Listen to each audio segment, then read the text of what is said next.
América Latina enfrenta una situación bastante compleja con un panorama nada alentador de aquí al 2022. Resultado de esta contingencia sanitaria provocada por la COVID-19, pero que ya venía arrastrando una situación económica muy compleja, se vino a agudizar con este nuevo escenario a nivel mundial.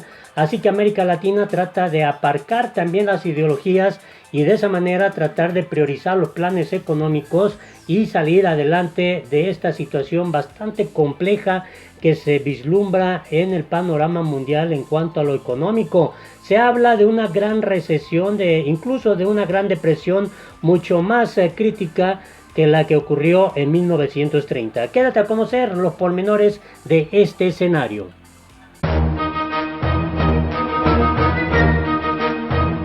Hola, te invito a que te suscribas a nuestro canal La Política en el Mundo, le des en la campanita para que te lleguen inmediatamente las notificaciones. Así se encuentra el panorama en América Latina en el contexto de esta crisis económica que se advierte ya en una recesión casi llegando a ese extremo de la Gran Depresión. Hay quienes dicen que será peor que la ocurrida en 1930. Esto alentado obviamente por la crisis sanitaria de la COVID-19. ¿Qué está pasando en América Latina? ¿Cómo se está viviendo este escenario? Vamos de directo a esto que se da a conocer y que en lo personal me parece interesante abordarlo y tener claro el panorama de cómo se está observando este contexto. América Latina trata de aparcar las ideologías para priorizar los planes económicos. La pandemia no ha alcanzado a todos los países en las mismas condiciones y es aquí en donde el espacio de maniobra de los gobiernos empieza a variar. Para los gobiernos en América Latina es mucho lo que está en juego y cada medida económica que imponen para contener por la crisis provocada por el COVID-19 es una apuesta. Los resultados serán rápidos y las implicaciones profundas. Una región dividida en las últimas décadas por las izquierdas y derechas y sacudida el año pasado en gran parte por las revueltas populares que clamaban contra la desigualdad, se definirá por ahora por los estilos de liderazgo más que por las ideologías. La región que comprende América Latina y el Caribe, en total más de 600 millones de personas, tuvo en promedio un decepcionante crecimiento económico en 2019 y se espera que este año se encoja entre un 4% y 5%, es decir, su peor recesión en 50 años. En general, y con algunas excepciones, los países latinoamericanos comparten los mismos obstáculos, entre ellos una alta informalidad y desigualdad, así como una dependencia de la exportación de materias primas o de petróleo. En los últimos años, además, los precios del mercado no han estado de su lado. Por eso, la pandemia no ha alcanzado a todos los países en las mismas condiciones y es aquí en donde el espacio de maniobra de los gobiernos empieza a variar. México, por ejemplo, la economía que más sufrirá el golpe, según el Fondo Monetario Internacional, estaba en recesión y Brasil crecía poco cuando la enfermedad se instaló. Argentina debe el equivalente al 90% de su Producto Interno Bruto. Ecuador estaba ya golpeado por una caída grande en el precio del petróleo, una de sus principales fuentes de ingresos. Colombia y Perú, en cambio, venían creciendo a tasas muy por encima de países desarrollados y sus finanzas son tan sanas que pueden todavía endeudarse si así lo quisieran. Chile tiene un nivel de deuda muy bajo y Panamá goza de ambas cosas, alto crecimiento y un buen nivel de deuda. Esto explica por qué Perú, Chile y Brasil son los países que más gastarán en medidas para contener el choque económico. Sus paquetes de estímulo económico son incluso comparables a las de economías desarrolladas. Brasil, a pesar de su bajo crecimiento el año pasado, será el país que más gaste para contener el choque, con medidas anunciadas que suman el 6 y 7% de su Producto Interno Bruto, según las estimaciones. Y bueno, esta gráfica nos puede ilustrar cómo está este escenario, medidas económicas para contener la crisis por el COVID. Y aquí podemos ver el porcentaje del Producto Interno Bruto de cada país y evidentemente el color oscuro, perdón, representa el porcentaje del PIB que invertirán en medidas económicas y el azul el porcentaje en deuda como porcentaje, claro, del Producto Interno Bruto. Y podemos ver aquí, pues, el caso de Brasil, México, Argentina, Perú, Colombia, Chile, Ecuador y Panamá. Y tú puedes aquí en la gráfica, pues, observar cómo se encuentra este escenario. Es un estimado a final de 2020, de acuerdo con la Secretaría de Hacienda y Crédito Público, estimado a finales de 2020, de acuerdo con el Banco Mundial, y pues la fuente que se toma para esta referencia es el Banco Mundial, el Fondo Monetario Internacional, la OEX, bancos centrales y anuncios oficiales de gobiernos. Todos los días se anuncian medidas nuevas, por lo que el panorama a buen seguro se verá muy diferente en unos meses. Estas van desde la restricción de reproducciones en video de alta definición para no saturar la conexión a Internet hasta descuentos o suspensión de pagos de servicios básicos o utilidades como la electricidad, como hicieron Argentina, Colombia y El Salvador. Los programas de asistencia social en el sector informal, a través de depósitos, monederos electrónicos o hasta despensas, se ven en casi toda la región. Una de las medidas que más ampliamente han puesto en marcha los gobiernos en América Latina es el diferimiento o la reducción de los impuestos, a excepción de México, Venezuela, Ecuador, Nicaragua y Paraguay. Los créditos o el respaldo a créditos para pequeñas y medianas empresas también se han anunciado en la mayoría de los países. En algunos casos, como Costa Rica, se redujo la tasa de interés para préstamos a este tipo de empresas para evitar que se vean forzadas a cerrar por falta de liquidez, ya que los inversores en todo el mundo vendieron sus activos en mercados emergentes para refugiarse en la seguridad del dólar. Los bancos centrales de Brasil, Chile, México, Perú y República Dominicana intervinieron en el tipo de cambio para disminuir las fuertes fluctuaciones, haciendo uso de sus reservas internacionales. Adicionalmente, Brasil y México aprovecharon una línea de tipo swap de la Reserva Federal de Estados Unidos para garantizar una línea de liquidez en dólares por hasta 6 meses.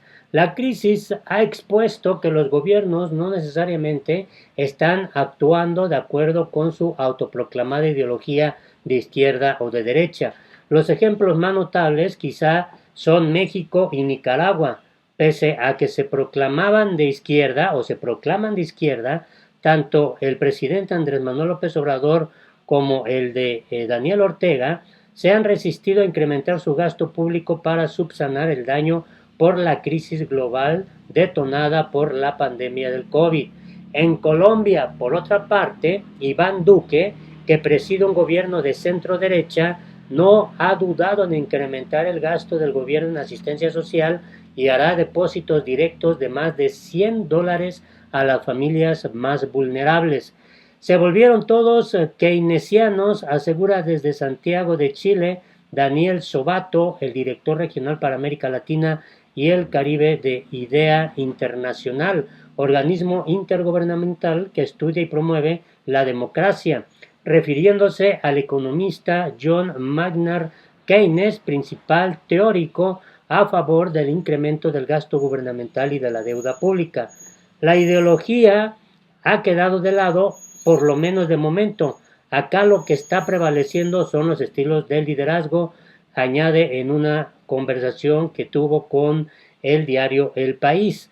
Las medidas adoptadas por cada gobierno tendrán forzosamente un impacto directo en las elecciones presidenciales o regionales programadas para este año en Brasil, Bolivia y República Dominicana y el próximo año en Argentina, Ecuador, Perú, Nicaragua, Chile y Honduras. En juego está no solo la vida de los habitantes, sino su sustento, que es lo más terrible.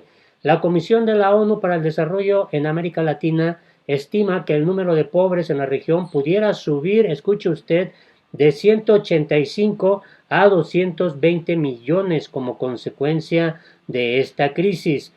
En esta coyuntura, vale la pena comentar esto, los desafíos para los mandatarios serán mayúsculos en una época en la que, por lo general, y a excepción del presidente de México, Andrés Manuel López Obrador, todos los líderes cuentan con una popularidad por los suelos que tienden a remontar ante un buen manejo de crisis. El caso más evidente es el de Sebastián Piñera, presidente de Chile. Hace 6 meses el mandatario enfrentaba el descontento social más duro en la región, con violenta represión a protestas directas a su gobierno. Cuando pegó la pandemia, el país se preparaba para celebrar un referéndum para una nueva constitución que ha quedado aplazado. La tasa de aprobación de Piñera tocó un mínimo histórico del 12% en noviembre y hoy, por su manejo de la crisis del COVID-19, es 9 puntos más alta. Eso es muy significativo. En el extremo opuesto se encuentra Brasil. Los ciudadanos juzgarán, por ejemplo, la actuación de Jair Bolsonaro, quien prefirió despedir a su ministro de Salud que aceptar las medidas de aislamiento social que éste recetaba por miedo, por temor a la parálisis económica. Así es como se encuentra este escenario y las reservas económicas, obviamente, también es importante comentarlo en este tema, miles de millones de dólares, así es como está esta gráfica, y podemos observar a Brasil, la cantidad que tiene, 344.165, México 185.617, Argentina ya con menor reserva, 39.189, Perú con 67.428, Colombia con 52.81, Chile con 37.945, Ecuador con un mínimo de 2.297 y Panamá con .5976. En este contexto, Ecuador y Colombia fueron los otros dos países que sintieron con fuerza las revueltas populares. En Ecuador, el presidente Lenín Moreno anunció que, tras alcanzar un acuerdo con el Fondo Monetario Internacional y el Banco Mundial, eliminaría los subsidios a los combustibles y recortaría la nómina de servidores públicos. Esto llevó a miles de personas a protestar a las calles. En Colombia, y a pesar de las acciones tomadas por el gobierno de Iván Duque en torno a la pandemia, los reclamos permanecen, desde un avance en la implementación de los acuerdos de paz y la exigencia de mayores recursos para la educación pública hasta la necesidad de reducir la desigualdad y el cuidado al medio ambiente. La ideología va a reaparecer en su debido momento y lo vamos a ver en las próximas elecciones, pero lo que se va a jugar va a ser con mucho pragmatismo. ¿Qué tan buen capitán de tormenta tenemos como para renovar la confianza o no? Planteó, por ejemplo, Sobato. Caso aparte es Venezuela. El colapso de la economía, de la seguridad ciudadana y del sistema de salud, entre otros, ha sacudido al país en los últimos años. Sus indicadores económicos como la inflación, el tipo de cambio, el Producto Interno Bruto, han sido descalificados como opacos. El Banco Central incluso había dejado de publicar estadísticas desde 2015 hasta el año pasado. Admitió que la economía se desplomó un 52%. El mes pasado, una semana después de que el Fondo Monetario Internacional negó a Maduro un préstamo de 5.000 millones de dólares que el gobierno pedía para hacer frente a esta crisis económica, argumentando que el fondo no está en condiciones de considerar la solicitud, el gobierno de Venezuela anunció un paquete de prohibiciones para hacer frente a la crisis económica desatada por el COVID. Prohibió a las compañías de telefonía suspender servicios por falta de pago, extendió una prórroga que prohíbe a empresas despedir a empleados y suspendió cobros de créditos. Venimos de un año pasado en que hubo mucho descontento social en América Latina y cómo se manejan estas medidas en la próxima fase es una parte que mejor por las dudas pensarlo desde ahora, asegura desde Washington Martín Rama, economista en jefe para América Latina y el Caribe del Banco Mundial, refiriéndose a los líderes de la región. Es muy probable que la ola de apoyos gubernamentales que vemos ahora sea solo la primera, añade el analista. A lo largo de los meses, prosigue, habrá sectores y empresas que no se recuperarán con el resto de la economía, como puede ser el del petróleo, la aviación o el turismo, por ejemplo, que tardarán más en que su demanda se recupere por completo. Eso va a poner una nueva ola de presión sobre el gobierno de demandas de apoyo para empleo, para empresas, para sectores estratégicos. Si esta segunda fase de la crisis se materializa, habrá muchos países que pueden no tener los recursos para enfrentar todo lo que va a venir. Para Rama, eso va a plantear un problema que es diferente, que es más institucional, que es dónde está la prioridad. ¿Es la prioridad mantener la estabilidad del sector financiero? ¿Es la prioridad mantener a flote empresas que son importantes para el país porque tienen gran competencia o buenos empleos? ¿Es importante concentrarse en la parte social?